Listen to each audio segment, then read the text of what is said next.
The anime begins with collector Nida proudly boasting about having bought an ancient vase for a very high price. His life couldn't be more perfect thanks to the money he obtained through the mafia, until suddenly a portal opened in his head and a capsule came out and hit his head. He thought he was hallucinating when he saw a girl's face in the egg, so he decided to pretend he hadn't seen anything. The next day she hadn't moved from there, so he couldn't continue ignoring her when she asked him to press the button to open the capsule. Only then was she able to come out of there, showing that she wasn't wearing any clothes, but she wasn't that attractive either because she was just a little girl. Although he tried to scold her because it seemed like a joke in bad taste, she used her psychic powers to levitate the expensive vases and let them fall, destroying the valuable collection. Nida had no choice but to take care of her by giving her food and clothes. At least she helped him pick up the pieces by throwing them away with her power. Her name was Hina, and she couldn't say anything about where she came from, why she was there, or anything about her powers. She only came to that apartment by chance, and since she had nowhere else to go, she preferred to stay there. When Nida wanted to kick her out of his house, Hina threatened to destroy another valuable work. Now Nida was in charge of feeding her well and making sure she didn't catch a cold from leaving her hair wet after showering. Then, he took her shopping, where she demanded a stuffed animal to sleep with, chose the most expensive cup, and asked for all the clothes in her size that were in the store, generating a bill of almost 1 million yen. The only way she could look like a normal girl was when she remained silent. The constant news she saw about what was happening in schools caused her to start studying in one. Of course, Nida couldn't say no to her. At least he made it a condition that they should establish some rules of coexistence, starting with the fact that she could not use her powers at school. So, Hina made the pinky promise as she had seen on television, with the only strange detail that if she did not comply, she would have to stab herself in the stomach with a sword. Hina told her stuffed animal that she felt very good, because despite everything, the adult took care of her and did not force her to fight. On her first day of school, the teacher introduced her by the surname Nida, and she, confused, said that that was not her name. Then she remembered that Nida explained to her that she had to register her using her surname as if they were family. Due to that experience, from the first moment her classmates noticed that she was a rather strange girl.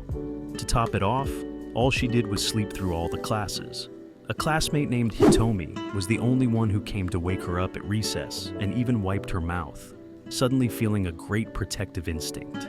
Back home, Hina did yoga exercises, and by using levitation with a water bottle, she remembered that she had promised not to use her powers. But that had a side effect. When Nida returned, Hina had lost control because she had been repressing her energy for too long.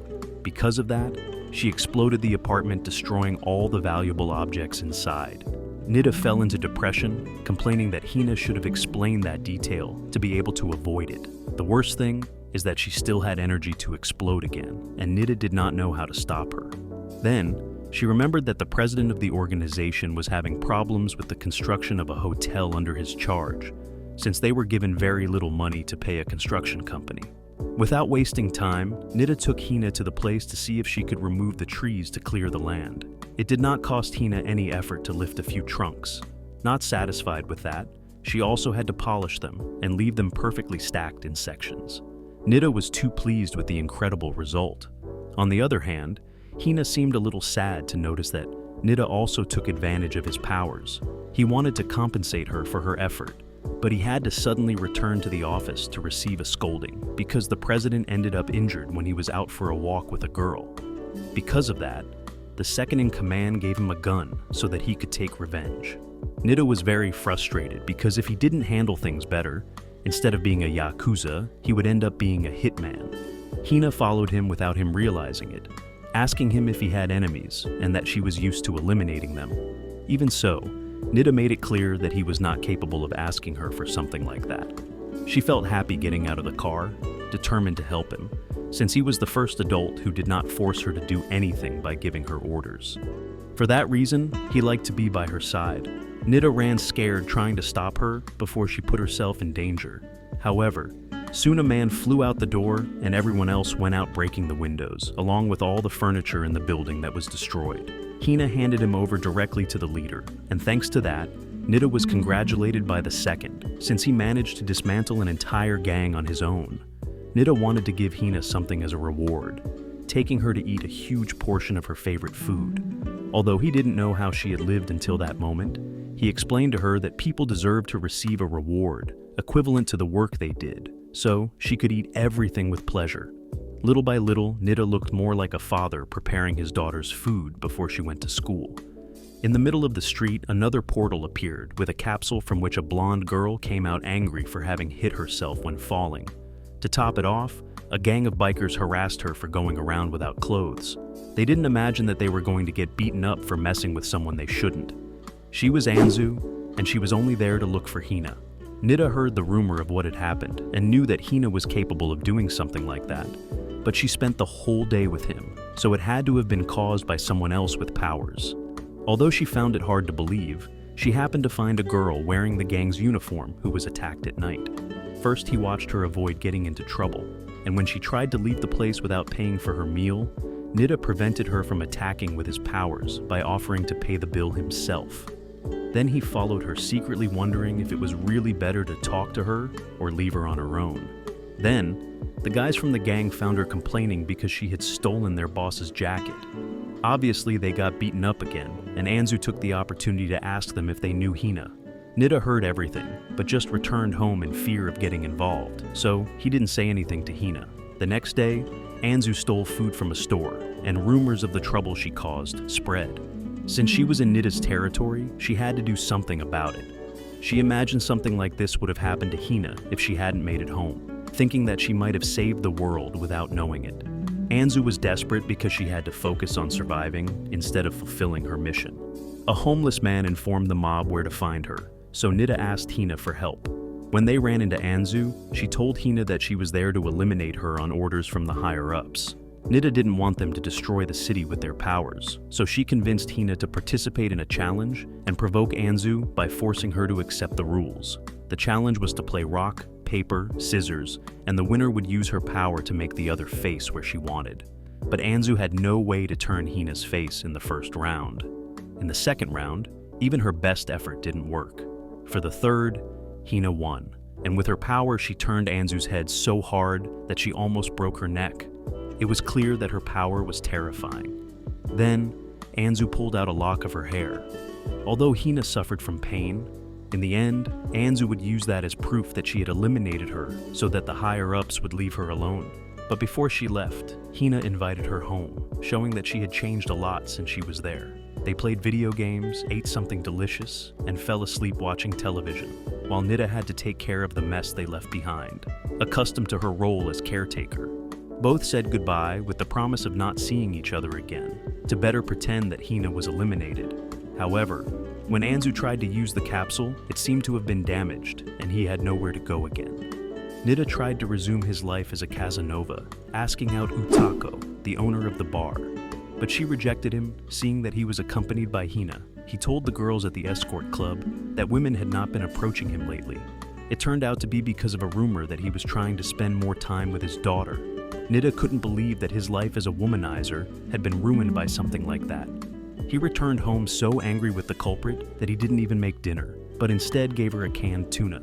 Then, he got ready to go out partying without caring about leaving her alone. Several days went by where the girl ate poorly while he went out to have fun with women, until one night, Hina said she would accompany him.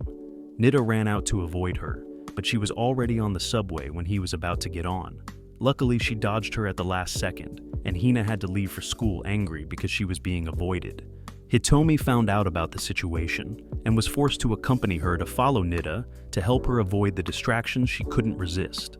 Since they lost sight of Nida, Hina looked for him in the bar where she had accompanied him, leaving Hitomi at the bar while she continued searching. A customer arrived at the bar when she was alone and couldn't understand that the place was closed. When Nida arrived, she found Hitomi serving the drinks and also joined the table without giving Hitomi time to explain what the heck a girl was doing tending a bar. Meanwhile, Hina was talking to Utako, telling her that Nida was practically abandoning her at home. When Utako told her that Nida asked her out so many times that maybe someone would accept him, Hina understood that the man was trying very hard, so she should feel sorry for him. When they returned to the bar, Hitomi had become an expert at serving drinks thanks to what the customer had taught her, acknowledging that she was very talented at the job. Without paying attention to that matter, Hina found the courage to do what she had set out to do, and that was to ask Nida to take her with him to the club. As strange as it was, the whole group headed out to the hostess club in high spirits. Hitomi had no idea how she had ended up there. While her mother scolded her on the phone, Hina was enjoying herself to the fullest. In the morning, Nida woke up with a hangover and a huge bill to pay, so she promised to stop partying for a while. Anzu stole food from a store again, only she got into trouble with the fearsome Utako and didn't want to use her powers so she wouldn't be discovered. Then, a homeless man helped her escape and took her to his shelter to help her. He was Yasan. He kindly explained to her that stealing was a crime and she could be locked up if she continued doing it. So, he taught her how to survive on the streets by going through the trash and getting stuck coins from vending machines. The cans they pulled out of the trash could be sold, but they had to walk a long way for that. Anzu thought she couldn't stand it, but she didn't want to give up either. After walking all afternoon, the money they gave her was only enough for 3 noodle soups, understanding that it wasn't easy to make a living, so people got upset when they were robbed. Yasan asked her to buy drinks so the other refugees would welcome her into the group where everyone looked out for each other. Shig didn't take it well at all. His fellow refugees weren't too happy either, because having a girl in the shelter could get them into trouble. She got angry because she had even bought drinks for them, but it was obvious that Yasan had paid for most of it. So, Yasan asked her to sing a song to cheer them up. No one imagined that she would be terrible as a singer, to the point where they almost started crying when she brought back memories of her relatives. Thanks to that, they finally accepted her and invited her to join them. One day, Nida found her going through the trash, wondering why she hadn't gone home like she said. Although she tried to pretend that she liked living there, Nida gave her money to buy food. Remembering all the effort it took to get it, she refused and left immediately. Until she remembered that the prices of cans had dropped, and they didn't know if they would survive the winter in the shelter. So, she went looking for Nida again. This time she accepted the money and was deeply grateful for the help. Unfortunately, Utako found her at that moment and took it from her to collect everything they had stolen from her, giving her back just a few coins, which was what was left. Despite everything, her friends at the shelter told her that the most important thing was that she had paid that debt, and that they would have ended up spending it on liquor anyway, that they would find a way to continue taking care of each other. Returning to Hitomi's story, she was quite serious about being one of the best students at her school. However, her biggest secret was that at night she worked as a bartender at a bar because of Utako. The owner of the bar liked her job so much that she offered her a lot of money to stay, and if she didn't accept, she would spread a photo of her dressed as a bartender in that place that was not suitable for minors. However, Hitomi was not stupid. She had recorded the entire conversation because it seemed very suspicious to her from the beginning. They both agreed to delete the evidence from their phones to end the piece, but in doing so, Utaka showed her twisted evil smile since she actually had a backup on her computer. That was how Hitomi was forced to work. The biggest problem was when Professor Matsutani arrived as a client, and instead of helping her hide, Utako herself pretended to enjoy the situation. Hitomi tried to show another face so as not to be recognized. For a second it worked, but the teacher felt that he wasn't drunk enough to mistake his best student for a bartender. Luckily, he was accompanied by a superior who was about to give him a promotion, so he couldn't prove that he had failed as a teacher since his student worked in a bar. Even though another customer mentioned Hitomi's name, confirming all his suspicions, Matsutani pretended he didn't know her. Then, he ordered her favorite drink and was able to admire with his own eyes the incredible agility the girl had when preparing a drink. But seeing it was nothing compared to tasting its magnificent flavor. Then, he asked for another drink and assured her that no student could have so much experience in something like that. So he left, promising to come back very soon for a good drink. On the other hand, Hina was still so spoiled that Nida wanted to make her try the life of a vagabond, so that she would learn a lesson just like Anzu. Hina imagined her friend hanging out with Nida while she begged for alms on the street, so the next day she tried to eat less and kindly dismissed her caretaker to prove that she was a good girl. She even decided to do the cleaning to get praise. Far from her expectations, she didn't know how to use the vacuum cleaner and knocked a vase on the floor, remembering that Nida swore to kill her if she broke another one of her relics. Since she was trying hard, she served herself a plate of her favorite food as a reward, but its taste had changed. Then she took out all the dishes with her powers to wash them while wetting the floor and breaking some in the process. Then, she felt a sudden stomach ache and fell to the floor, dropping the entire set. When Nida arrived, she didn't imagine what she would find. At first, she asked him what the hell had happened for the house to end up in a mess. Since he couldn't say anything in his defense, Nida got fed up ordering him to leave. She could no longer threaten him with breaking anything else when everything was already destroyed. That's why Nida didn't hesitate to take her out and close the door without the slightest intention of opening it again. At least he gave her money, but Hina went out to eat a lot of things, spending it all. Anzu found her in that situation and took her to the shelter. She soon realized that things were very different, wishing she could go back. For Anzu, it was also a problem to spend the whole night with her. The worst thing was that while Anzu got up early to work, Hina only stayed to eat the little food there was. Nida relaxed at home until Hitomi came to drop off school notes because Hina missed class. After that, Utako called Hitomi to help her with work, where they were handing out food to the homeless, and Utako's biggest surprise was seeing Hina asking for food. But he didn't have time to ask for an explanation before he left. So he asked Hitomi, and that's how they interrogated Nida, discovering that he had kicked her out of his home. He explained that it was a big problem to have her at home, and that he had made him lose a lot of money without receiving anything in return. Everyone was outraged by his words. After all, they believed that Hina was his daughter. Although he made it clear that this was not true, they still claimed that it was unfair and did not stop insulting him until he shed a few tears and left angrily, swearing that he did not care what happened to Hina because she could survive on her own anyway. Anzu could no longer stand Hina spending the candles to read a magazine, eating the little food and lying around without helping in any way. So he also kicked her out of her humble shelter in the middle of the night when she had nowhere to go. Since he wanted to get back with Nida, he thought about buying her a vase that she liked so much, but he didn't have any money. Then he saw some street artists who people gave money to for their show. Days went by and Nida pretended he wasn't worried until Anzu told him that she had also abandoned her because she wasn't even good enough to be a vagabond. At least she had learned to work as a street artist doing magic tricks, but the other artists were jealous because they were taking away their clients. So Atsushi invited her to join them to take advantage. When Nida found them, she saw the musical show where Atsushi levitated in the air, along with other objects, as if he were some kind of spectacular angel. Since the police chased them out of the place because they gathered too many people, Nida didn't have time to ask about Hina, so he went to the bar, but Utako didn't let him drink until he fixed things with the little girl. Luckily, when he returned home, Hina was waiting for him at the door and finally apologized for what she had done. Nida said that she didn't have to go back now that she could make money on her own, but she said that she liked being with him and took out the vase that he had managed to buy for her. Nida noticed that it was just a cheap vase. Still, he let her in, and despite all the trouble she kept causing, the vase was placed with the other valuable works. On the other hand, we see how Hitomi had a talent for making drinks and also for advising her customers. Her own master came to her to feel encouraged, and Utako told her that she also liked to make customers happy with drinks, until there came a time when she only thought of a way to make more money. One morning, Hitomi saw Anzu again taking cans out of the trash and wanted to meet her, feeling curious to see her in that state. So she took her to a place where there were many cans and even convinced the employee to give her permission to take them. Anzu was so happy that she invited her to her home. Hitomi was very curious, wondering if Anzu didn't have a family to take care of her. When she saw the shelter where she lived, she understood that her situation was worse than she thought.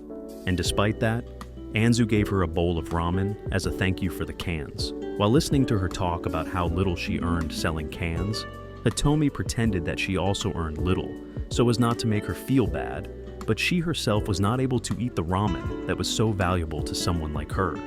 Then, Anzu invited her for a walk, and she could not refuse out of pity.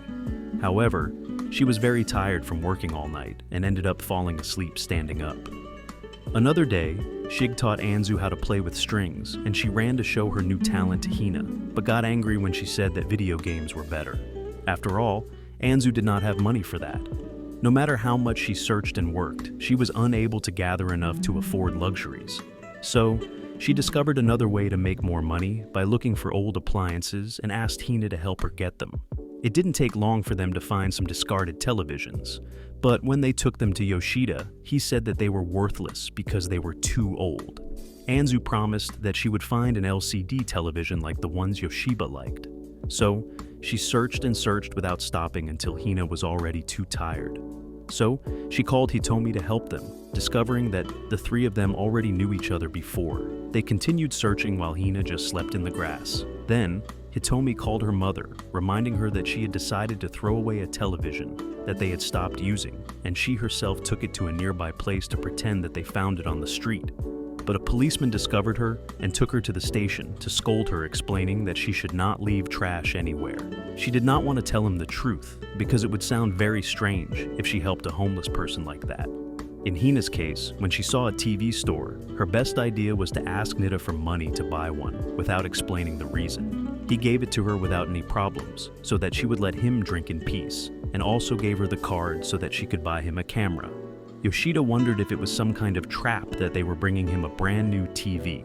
Soon Anzu arrived sad for not finding anything. However, Hitomi also arrived with her old TV, and Yoshida had no other option than to recommend that they take it to a pawn shop instead. Hina decided to divide the money between the three of them, even though her friends didn't really need it, and now she could also enjoy video games. Another day, Kengo and Takashi saw when Hitomi entered the bar, even though she was not old enough to drink. But their biggest surprise was when they saw their teacher enter as well, and they believed that he was having some kind of relationship not suitable for minors with his little student. So, they promised that they would destroy that pervert. They told everything to their classmate Aizawa, but she didn't believe a word of it. Even so, when he asked Hitomi several questions to see if he could find out anything, he noticed that she was so nervous that it was obvious that she was trying to hide something. Aizawa was so shocked that he locked himself in the bathroom to calm down. Then he came back and decided to investigate the matter further, because his friend seemed to be in trouble. When he asked questions again, Hitomi couldn't help but be nervous, but Aizawa didn't want to mess with her anymore. So, the boys pretended to gather information, investigating any clues about their strange relationship in the same school. Just that day, the teacher met Hitomi in a classroom and thought they were doing perverted things. But Hitomi only went to get some impressions. They took the opportunity to help her while asking her if she was doing something strange. Hitomi got nervous, claiming that other people liked what she was doing. Her classmates interpreted it in the worst way, running to threaten the teacher that they would report him when they had the chance. Then they asked Aizawa to help them solve that crime, and Hina accompanied them without even knowing what was happening.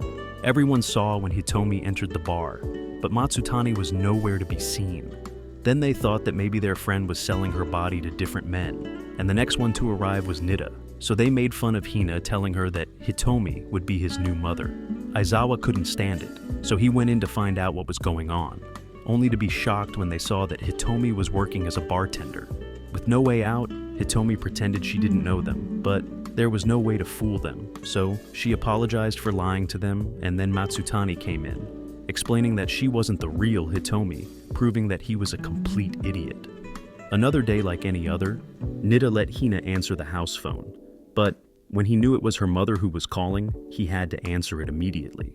Since he had already heard Hina's voice, there was no alternative but to take her to her family's house, where she met her late father, her mother, and her sister Mika.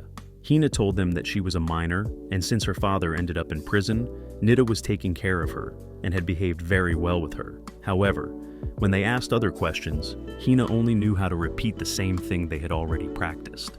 That's why Nida took her out of the house and let her play outside, preventing her from causing trouble. So, Nida told her family a tragic story of how Hina's mother was shot in the head, and her father took revenge against the criminals, ending up in prison himself as a result. They were too touched, knowing that Hina was so traumatized that she only remembered what she was eating for dinner that night while there was a shooting at her house. That was why Hina didn't speak well or said nonsensical things. That was how Nida convinced them not to ask anything more about her past. After that, Mika asked her brother to prepare dinner since she spent the day drinking and her mother didn't want to cook either. Nida had to please them, even though he was the guest, and they just wanted to have more time to talk to Hina. They almost discovered the lie when Hina took out her schoolwork and wrote her name with Nida's last name. So, he explained that he hadn't adopted her as his daughter or anything, but that the school decided it was better to place it that way. Then they asked her what was the most fun thing about living with Nida, and she said that they went to a girls' club. Again, Nida explained that he was so desperate to make Hina smile that he would do whatever it took to indulge her in whatever she asked for. At night, they took out fireworks to entertain themselves, and Hina burned some ants on the ground, for which Mika scolded her, explaining that all living beings fought to survive. Then she flooded them with liquor herself, because the law of life was the survival of the fittest. Nida had overcome all the challenges of that day with her family, until he made the mistake of telling that his friends accused him of having had a daughter out of wedlock. It took him a while to notice that his mother was shocked, believing that Hina really was her daughter. No matter how much she tried to deny it, they wanted to ask Hina if it was like that, and they confused her by asking things she didn't know, because they were made up by Nida. Oh, he acknowledged that the little girl had really been trying hard, so he decided to support her with everything, telling her family that she was actually her daughter, only that he had only met her a short time ago. Mika served liquor toasting the new member of the family, and even introduced her to the altar of the deceased father. Nida had to talk to the photo to introduce her granddaughter, and the mother pretended to speak for the man, making him promise that he would take good care of her daughter. Not everyone had it so good, like in the case of Anzu, who found out that the shelter was going to be demolished very soon, so the homeless would no longer have a place to live. Anzu wanted to join the protests that some people organized to protect them, but they themselves could not participate, or they would get into serious trouble. Instead, what they did was organize a farewell party. Anzu asked them to find another place big enough for them to all stay together. But that only made them angry because they didn't understand that it wasn't that simple. They could barely survive looking out for themselves, let alone worry about others. Each one gathered their things and did not hesitate for a second to say goodbye, walking away to take their own path. At least Utako helped her by taking her to a couple of cooks who accepted her into their home, giving her a warm home for the first time in a long time. But Anzu only started to cry, wondering if she really deserved all that when her friends were still on the streets without a home to return to. The next morning, she wanted to help her adoptive parents with the restaurant work, because she had learned that she had to earn the things they gave her. The father was very pleased that she had learned good values even living among homeless people. She told excitedly that she learned many things from each of her friends. They explained to her that those teachings lived inside her, just as they also kept valuable memories of her that would help them better face adversity. Only then, Anzu was able to smile again through tears and accept her new life. Anzu was given a chef's suit to start working. The most important thing she had to know was that customers were like gods. They had to be respected a lot, just as they had to be called formally in the kitchen. When Anzu saw the menu, she was amazed at the price of the dishes, touching the cooks because she had never spent so much on food. Nida arrived as a customer and ordered the most expensive dish, leaving her amazed at the thought that it must be very tasty. Knowing that she had been adopted by good people made her feel good for her, wishing that Hina could be as hardworking as her partner. Anzu also processed the payment, getting nervous at seeing so much money together in one place. Then, she started washing the chopsticks because she didn't know that they could actually throw them in the trash and use new ones at every meal. At the end of the day, he took a cold shower until his foster mother told him it was okay to use the hot tap. He also had electric light without relying on a candle and a warm and cozy room. He didn't understand it before because he was too sad, but now he was starting to enjoy it, promising to work hard to deserve it. She was very different from Hina, who was finally scolded by a teacher for sleeping through all the classes and failing exams. He didn't even have the face to make an excuse, since Hina was just trying to contain her anger by using her powers by using Hitomi's hand to draw a fierce demon. After that, they wouldn't give him a second helping of food, because there had to be enough for everyone. So, he told Nida that school was boring, but he wasn't willing to take her out, telling her to try hard to make it more entertaining. In those days, applications for the student council were opened. The only thing Hina understood was that this was a position with a lot of power, and from what she had seen on TV, people couldn't oppose someone who had power. In the end, no one from her class applied for the council. Only Hina raised her hand, so the teacher had no choice but to accept her as a candidate. She promised that she would become the school president to control her power. Now she had to prepare a speech to say in front of the students. When she showed it to Hitomi, it only said that she wanted to sleep without being scolded and to be served more food. Nida thought he was half asleep when he told her that he wanted to be president. When he read the speech, he said that he had no way to help her. But since she insisted so much, he asked his classmates and the president for advice. The old man angrily scolded him because his dear daughter was trying hard, so he had to give his all for her. They even called the organization's lawyer to write the speech. The students were nervous about what nonsense Hina might say, but she read what the lawyer wrote until the professor tried to explain to her that first years could not run for president but for other positions. Since she did not know how to improvise, she could only read the speech verbatim, completely ignoring the director. In this way, she explained that they could improve lunches by getting a better agreement with food suppliers that offered better prices, and thus guarantee the health and well-being of the students. At the same time, if they were better fed, they would not get so sleepy, causing them to fall asleep during classes. To help with that, she also asked that they be allowed to take a nap during the afternoon, showing a graph about the benefits that this offered. Despite how good the speech was, it was obvious that she was only reading something that she herself did not understand. So, she ended up getting the position of secretary and went home disappointed, but Nida cheered her up by inviting her to dinner. After that, Hina didn't attend any student council meetings, so Aizawa brought Hitomi along to temporarily fill in for her. However, she did such an excellent job that the other members officially named her the new secretary against her will. Utako continued to constantly turn down Nida's invitations. Hina didn't understand why that was so important, until Hitomi explained to her that if the two of them got along, Utako could be her new mom. But it turns out that Hina didn't know what it was like to have a mom, because according to Nida's made-up story, she had lost hers when she was little. For that reason, Hitomi promised to help her convince Utako to go out with Nida. Utako was angry that she had stooped so low as to use her daughter for something like that. Hitomi tried to explain that Hina was there on her own initiative and reminded her to say nice things. Then Hina said that Nida cooked her food and bought her everything she asked for. When Hitomi promised that the bar would be fine on its own, Utako could barely say yes. So Hina started researching about moms, explaining to Nida that she was going to have one soon because Utako had agreed to the date. Ever since Nida started taking care of her, he believed that a daughter was a disadvantage in getting girls, when it turned out to be his best weapon. So he carried her around in the air excitedly, until he hit his ankle on the wall, having to take her to the hospital. Even though it wasn't appropriate for him to leave her there alone, Hina herself asked him to go on the date because she wanted to have a mom too. So Nida did his best, promising that he would build a relationship with Utako to make her Hina's mom. Only in the end, Utako turned him down, simply because he kept talking about Hina, and she didn't want to be a bad third in their father-daughter coexistence.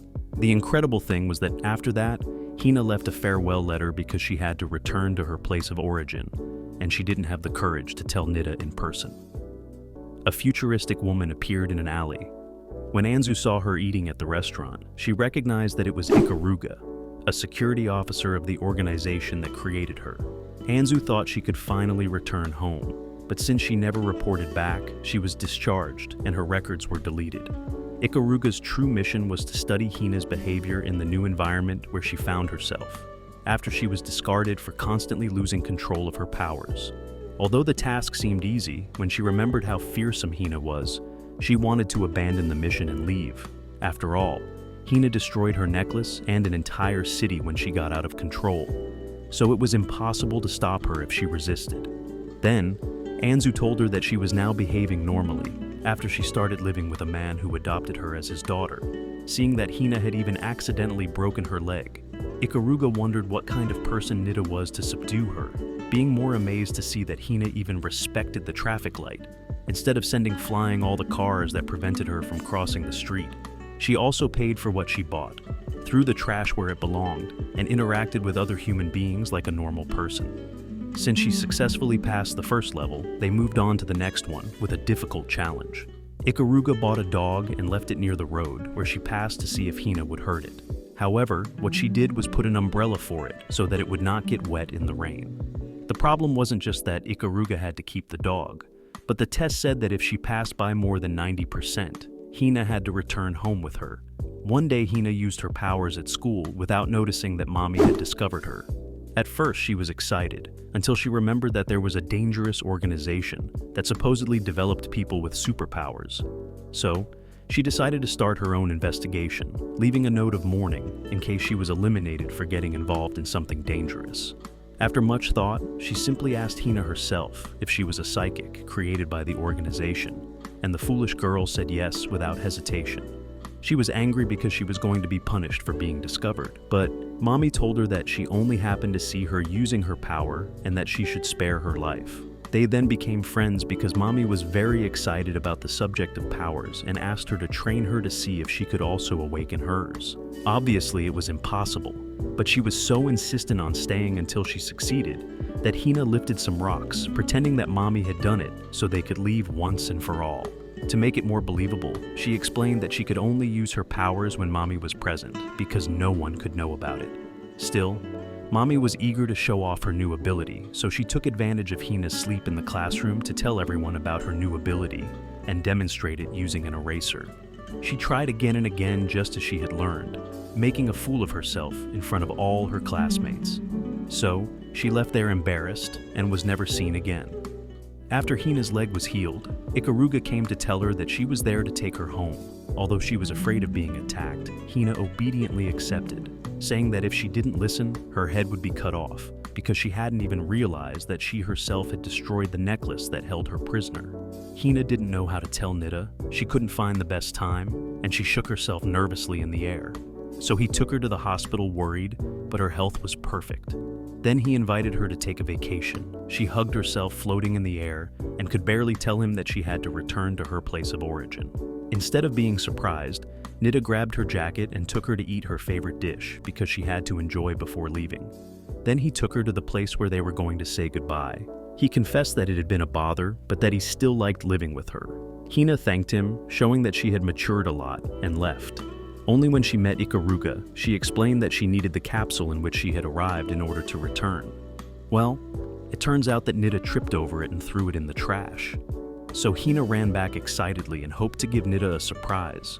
But she was the one who was surprised when she discovered that Nida was happily celebrating a party because she had been freed from Hina.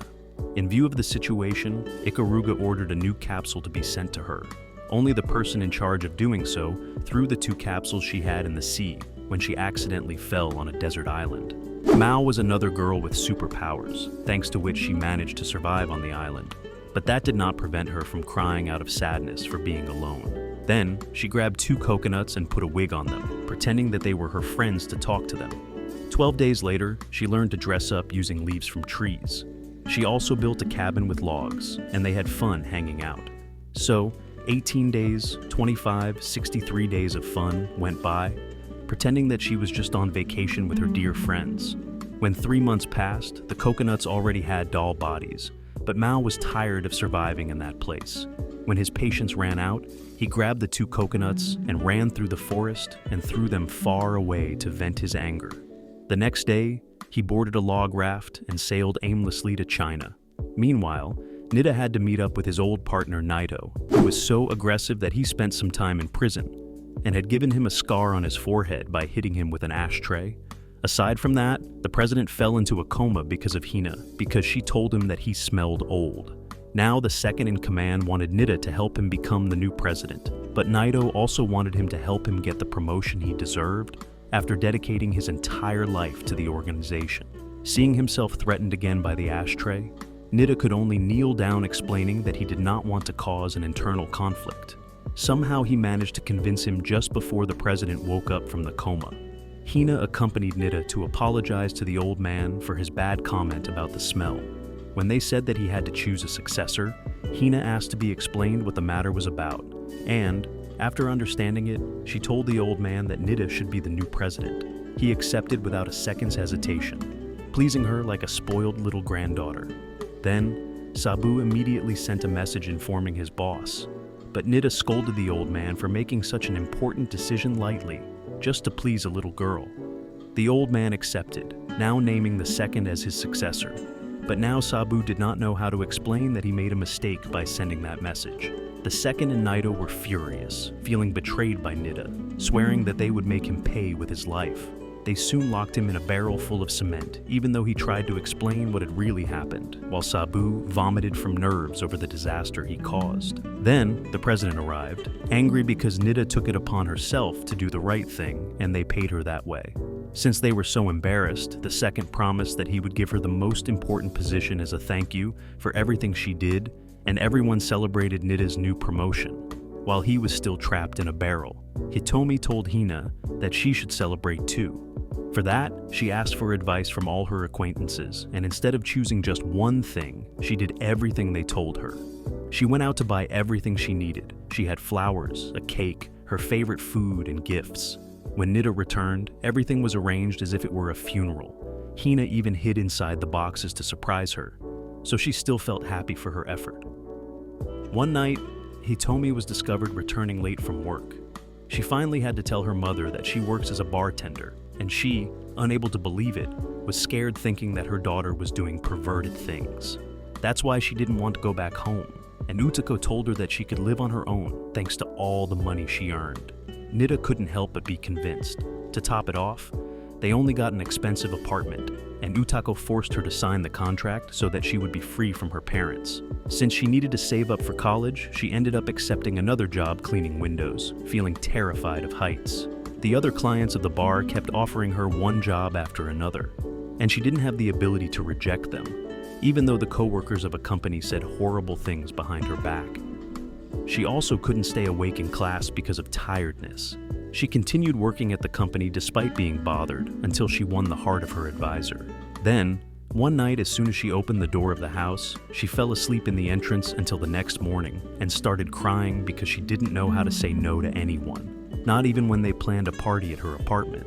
She cried again in despair until she thought of inviting her mother to make a fuss. However, she was surprised to see that she had good contacts in several companies that wanted to hire her. Instead of refusing because her daughter was just a student, she accepted gratefully and explained that she was proud and that she would let her follow the path she had chosen, not knowing that Hitomi only wanted to have a break. On the other hand, Anzu received her first payment and was quick to brag in front of Hitomi. She had to pretend to be surprised, when in reality she earned much more than that. Then they went to see what they could spend it on. But Anzu did not feel encouraged by anything until she thought of giving her adoptive parents a gift, choosing a massage cushion that was very expensive. Although Hitomi wanted to lend her the money she was missing, Sabu saw them there and offered a solution to multiply their money, taking them to the horse bets. There was no way to make Anzu understand that this was wrong when Sabu explained that if she wanted the money for a gift, the gambling gods would definitely help her win. So, he explained that she should only bet on the one she thought would win, and she chose the one with the lowest score because she would surely win more money if that one actually won. And indeed, it was like that. In the first game, the favorite horse had an accident, and Anzu won 45 million. But Sabu convinced her to trust in the good luck of that day, making her bet again and again until she only had one coin left. So she could only end up crying because she couldn't buy the gift. Hitomi told her that the most important thing was her goodwill, and that was how she ended up giving them massage coupons that she herself gave to her parents so that she would feel better after work. On another occasion, the TV station was planning a program about the Yakuza, and the journalist Seta suggested that they focus on Nida, believing that he was very dangerous after having destroyed an entire gang in just one night. Even though he was enthusiastic, he left his will written in case something bad happened to him during that job. After all, he spoke directly to Nida to ask for a documented interview where he would observe him in his daily life as a Yakuza. He even dared to mention that his intention was to see how he rose through the ranks until he became the boss. Because of that, Nida decided to show him what his life with Hina was really like. At that time, she still had an injured leg. Hina said that he was a good guy and that he made her food. They could see how they ate and played video games together. Since there was nothing interesting, the journalist interviewed his family to tell him some crazy story, but they laughed, saying that Nida was just a kind person who liked to help others and kick criminals. When they talked to the president of the organization, they didn't notice anything strange either. Sabu had made a mistake at work, but Nida only called him out by ordering him to correct it immediately. Seta didn't understand why he didn't beat up his subordinate for doing things wrong, begging Nida to finally start behaving like a real Yakuza, or else the viewers of the show would think he was weak. Sabu didn't want his boss to look bad on television, so he himself found an ashtray for him to hit. So they repeated the scene again, only this time Nida hit him and really broke his head. Although after recording, he asked for his wound to be treated quickly. Still, it was a disappointment that he didn't go out partying at night because he had to make dinner, and when Seda thought he would use some drug, it was just a stomach medicine. Seda didn't know how to explain to his boss that the Yakuza he was investigating was just an ordinary person. So he begged Nida to give his life a little more excitement, even pestering him to attack him. But Nida didn't fall for his game. Instead, he asked him to be thankful that he could have a normal life, not like him who had to do shady jobs. Despite everything, Seda had to deliver a good job for the sake of his family, so he edited the videos and captured other altered images. His colleagues scolded him for creating false material, but he was not willing to change it. What ended up being shown on television was a documentary with the title of Yakuza, Thirsty for Blood, Violence, and Money. The audio was altered, so that Nida seemed to say that she liked money and women. She also cut out the conversation with her sister, leaving only the part where she talked about kicking criminals. Of course, she included the scene where she beat up a subordinate. The entire documentary showed a cruel and ruthless man who had lost faith in humanity. In the end, he threatened the reporters to give him more money than they agreed to in exchange for that interview. When Nida returned to the office, the president and Naito made fun of all the terrible things that documentary showed, and did not want to believe when he defended himself by saying that he was tricked. Nida could only run back home, but even there, Hina took the opportunity to make fun of him. Another day, Anzu stayed with them at their house because her adoptive parents went on vacation and she wanted them to enjoy their time alone.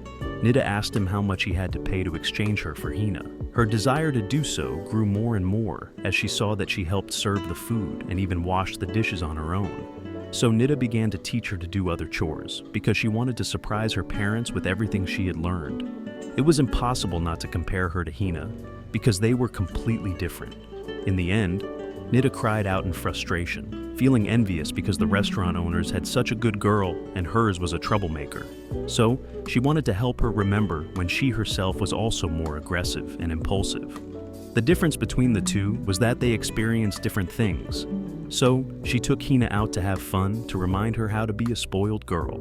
Although she didn't want to spend money, Nida took it upon herself to explain to her that it was also very important to have fun.